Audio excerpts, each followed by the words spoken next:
Good. Today we have a man in the building whose name has been ringing bells across Alabama in the political, community, and faith conversations alike. He's a pastor, a activist, a public voice, and a man bold enough to step into the race at a time when many people believe Alabama needs real change and real courage. I'd like to welcome to the platform Jamel Brown. Thank you so much for joining us, brother. No problem. I'm honored to be here. Yeah, we don't got long, so I'm going straight controversial immediately because that's major. You're a pastor, and many black people feel the black church has produced more emotional relief than actual power.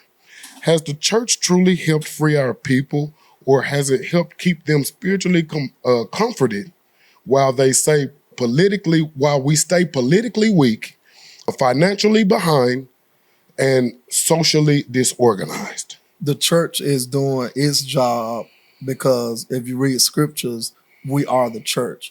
It's these man-made buildings, organizations that don't pay taxes, that gives that emotional relief and comfort to people, telling people that if you just pray about it, if you pay your 10%, if you come into this building and give them a feel-good message, that's what keeping us back. It's the people that are leaders in these buildings because we're the church. I'm a big believer in that. So yes, I agree 100% with you that pastors in these buildings, deacons, and leaders in these religious organizations has failed black people tremendously, date back all the way to slavery days. It's a wonderful answer, and you're quick-witted. We didn't go over any of this criteria prior to the pod. Why do so many black leaders get loud during election season, racial controversy, or funerals, but seem absent when it comes to building institutions, ownership, trade skills, and lasting structure? Has black leadership in America become too performative? Not only performative, but self-beneficial to them. A lot of them, the reason why they don't speak on certain issues like myself do, they don't challenge certain issues like myself do, is because they receive that big check a month or a year from the state, the fed, or the county, or the city, whatever their capacity may be, and they have special interests in their pockets. They have lobbyists in their pockets. And these folks receive millions of dollars. You look at guys like Mr. Claiborne, who's been in the House of Representatives for a long time, had an opportunity to retire this year and give his daughter an opportunity. But because of the power, the money, the influence, the special treatment, they want to stay in there.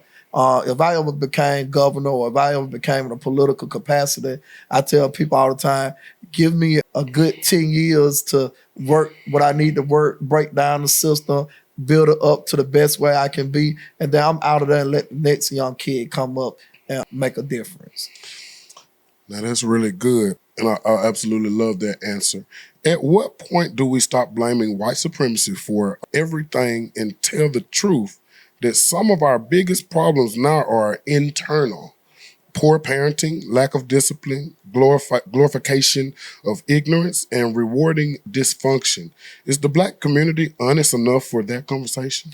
It's about time and been past time for the community to talk about that, but people that just get to know me all across Alabama, which have 5 million some people, but on my platform, I have over 60 million views just over the past 30 days. So that's people all outside of Alabama that I speak this truth to, but you have black leaders, you're going back to the same thing, Major, and I like that. It's black leaders holding our communities down. If black mayors be honest about what's going on, then you won't see crime high in black majority populated cities that have black mayors like Memphis, Tennessee, which we're not far from, Birmingham, Alabama, which we're not far from, Montgomery, Selma, Tuskegee, all these places have black mayors and majority black populations, but it's high in poverty, it's high in crime, and it's cities that you can say they're just going downhill. But if you go to other cities and white communities, like for prime example, Montgomery, we high in crime. We a city of 200-some thousand people, the biggest city land-wise and population in the state of Alabama, where I grew up at. But I have been fighting against black on black crime since 10, 12 years old preaching in church, preaching at some of my peers' funerals because they got shot by somebody down the street. But check this out. If you leave Montgomery and you go to it's three cities surrounding upper Montgomery called Prattville, Millbrook, and Wetumpka. They don't have no crime at all. They have crime, but they don't have killings. You want to know why? Because they are white populated cities. Millbrook, Wetumpka, and Prattville. They don't play. You take your behind up there. I don't know. I can cuss on your thighs. Oh, definitely. But you take your ass up there to Prattville or Wetumpka, Millbrook showing out. They're gonna hide your ass. Yeah. But you can come to Montgomery and you can do what the hell you want to do. You got to ask yourself, why is it like that in black populated cities that have black mayors? It's because they soft on crime, they soft on telling our people the truth, because they want to continue to be comfortable getting reelected to get those checks to take care of their children, grandchildren, and generational wealth. Off of the sufferings of us. That's a fact. Your articulation level is high and we really love it. You're sharp. Now, just off the top of my head, what do you think of Kay Ivey? I think back in Kay Ivey prime days, she was a good person. But she declined it mentally, physically. She's not running the state. Her team running the state is no different with Joe Biden. Joe Biden was not running the country. His team was running the country. And I believe when you get to a certain age, we're not like Moses them back then. Back in the day, Moses, they may were old in age, but they were still young mentally and spiritually. Trump is almost 80-some years old, but he physically fit, sound mind. He say some crazy stuff or whatever. But, he ain't, acting like no Kay Ivey and Joe Biden. So it's her time to go. She go on back to Wilcox County and enjoy the rest of her days. Sleepy K. Yeah. Okay, and I had to throw this in there that you said the population of Montgomery was the biggest in Alabama, and I think recently, just 20 minutes away, Huntsville, I think they just surpassed it a couple months ago, maybe even a year. Yeah, I heard it. Yeah. I think they number one now as far as population. City on the map. I understand. I got to do that, and shout out to Decatur, Alabama. Now, you're a pastor. Controversial question. Why is it okay to express yourself through words that might be considered vulgar or not cool for that, that title that you hold or whatever? What do you say to those people who, might not understand? Yeah. See, I'm from the hood. Right. And all of my family, they was big in church, but there wasn't spiritual. I grew up Baptist, but I'm spiritual. And what I've learned that a lot of this stuff is man-made and we've been brainwashed, like the word fuck you is the last name of a white man that they just took out of his long last name and use it as a vulgar word. And then you get white people get so angry, mad because I carry the title as a pastor. A pastor is a person who oversees a flock. I oversee a flock of 125,000 and counting followers on social media. That's my flock. That's a fact. And I have to do what I have to do online for my flock. It didn't say I have to have a big bill like TD Jakes.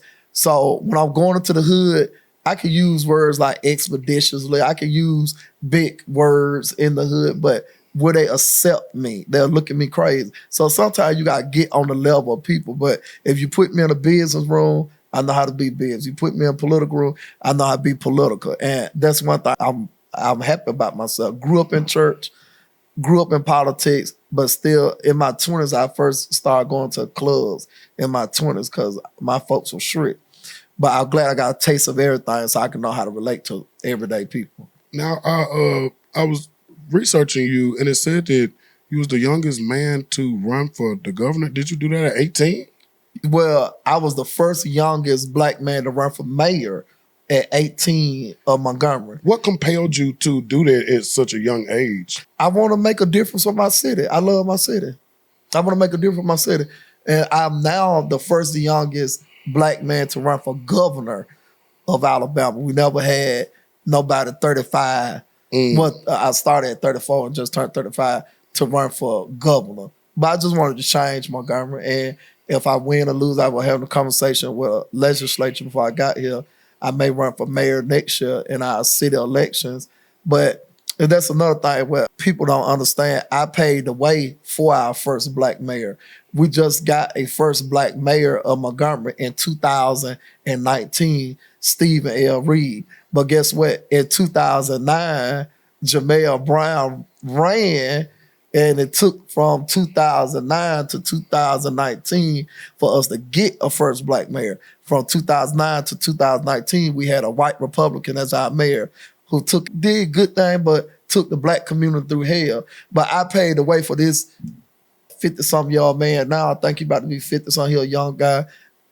I set the stage for him, so I'm honored with that. So even with this governor race, win or lose in the next 30 days, I set the stage for people to say, well, I'll run for governor the next 4 years or the next 8 years or whatever. I'll do it. So I'm paving ways and people, don't even know it. I definitely think you're knocking at the door and you're on to something. Yeah. If you had one thing the black church has been afraid to say publicly for the last 20 years, what would it be? Stop taking people money and start helping folks. Because it don't make no sense if if I go to church every Sunday faithfully, pay my tithes, and when it's Alabama Power knocking at my door, May the 3rd, I should have to stand in the line at Community Action or any place to get help with my light bill. I should be able to go to that black church. White churches do it, but these black churches in these cities, they don't do it sometimes because unless you're a member or something. But they take, don't give. They need to teach generational wealth. They need to teach financial literacy and freedom to the Congress and especially to their communities which they sit in. Yeah, that would be ideal. Yeah. That would be ideal. It's just, financial literacy is something that we never get taught. Now here, we love to talk about relationships. I got to throw a couple relationship questions in there for you. I understand you got to go and, your time is short. Why are so many modern relationships failing, even when both people claim they want love? They don't have no excitement. Yeah, got to be excitement. Black men have become so dominant that they don't know how to sometimes just be a teddy bear around their woman. That's it, Be a teddy bear and, and still show that dominance and that protecting. And I think your relationship will last long. Are you an advocate for young men or men in general dating single baby mothers? Or taking on, responsibilities? Of course, I dated single baby mamas all my life. I've always been attracted with women with children. Because I love children. I don't have children of my own. Okay. I didn't know. But I had to ask that, you know what I'm saying? Yeah, I'm okay with that. Yeah, that's a thing, I'm saying? I'm saying in the algorithm right now. I gotta ask. The child ain't ugly, the child ugly, I have to say, hey. Okay, this is one of the top relationship questions here. Yeah. Has social media poisoned relationships by making people compare real life to fantasy all day long? Yes, 100%. You can't compare your status with Cardi B, Offset, or anybody else. You can't do that. No. You got to know the difference. And yes, I agree 100%. Yeah. Okay, I guess I'll close.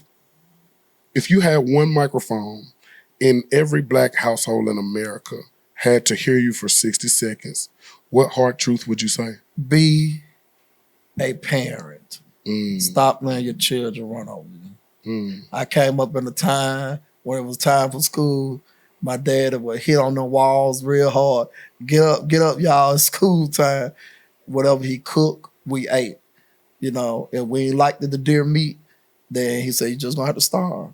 And he put that lock on the refrigerator and we couldn't get anything. But parents need to be parents. Fathers need to be fathers. Mothers need to be mothers. And we need to know a role. And it's a song I like by the OJs called Family Reunion. And it breaks down the role of the father, the mother, the daughter, and the son. Everybody got their roles and they need to start playing their role. Mothers need to be mothers. One thing I hate, I'm going to say this, and I'll be done with that. I hate when Mother's Day come, single mothers say, Happy Father's Day to me when Father's Day come. You cannot be a father to your child. You can only be a mother. And I got a lot of hits with that too. A lot of them got mad at me when I said that. But at the end of the day, if you're a single mother, that daughter or that son wants the love and attention of a father. and vice versa. So that's how I feel about that. That's a fact. Otherwise, you'll end up raising the man that you don't want to go with. You don't want to go with, yeah. That's a fact. That's right. Yeah, thank you so much, man. I don't want to take up I'm no more honored. of your time. I I'm know you honored. guys got to get up to 47. Okay, 47. Yes, sir. What you gonna do tonight? You gonna enjoy yourself? I'm excited. I see you got your wonderful lady friend here. What you gonna do? Enjoy myself and, you know, talk a little stuff and head back to gotta go to church tomorrow. And I'm excited about that because our church is one of the churches physically that's doing a whole lot of stuff in our community. And my pastor, who's over me, my spiritual father, is very active in our community, and we help folks, you know, better than Salvation Army and Goodwill. So, yeah. Shout out your church and your pastor. New Home Baptist Church, Early Street in Montgomery, Alabama, Pastor Antonio Forbes, Sr. Okay.